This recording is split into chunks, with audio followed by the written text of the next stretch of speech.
un hôpital, les conditions de travail ne sont pas toujours optimales. Le constat fut que de plus en plus de nos salariés étaient victimes d'agressions physiques ou verbales.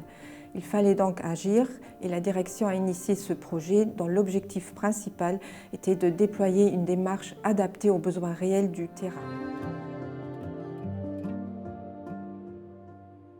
Ce qui était important pour nous, c'est d'avoir en fait une démarche qui était vraiment axée sur les besoins de notre terrain. Du coup, on a pris les 4 services qui étaient les plus générateurs d'agressions et donc on a développé avec eux une démarche.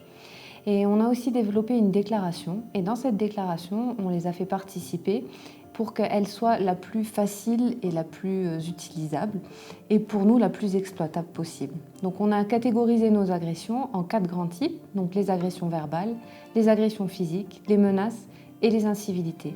Et en fait, les incivilités, on s'est rendu compte que c'était ce qu'on rencontrait le plus et surtout ce qui était le plus choquant pour nos soignants.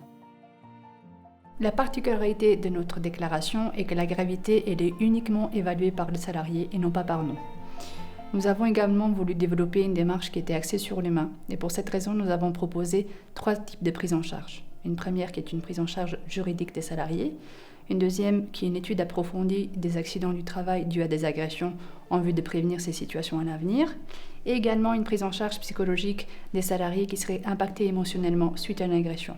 Au niveau des résultats, nous avons pu constater qu'il y a une baisse des accidents du travail entre 2016 où il y a eu 31 accidents du travail dus à des agressions et 13 en 2019.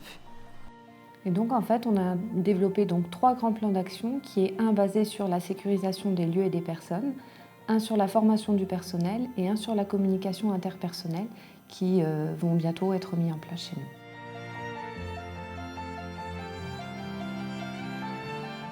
Ce programme nous a permis de faire un état des lieux immédiat et de nous rendre compte que les agressions étaient à prédominance nocturne. Et par la suite, nous avons revu le poste de nuit, nous avons retiré ce qui était les prises de sang, les actes invasifs et qui pouvaient engendrer une douleur chez le patient au matin. Par la suite, nous avons pu constater que nous n'avions plus d'agression.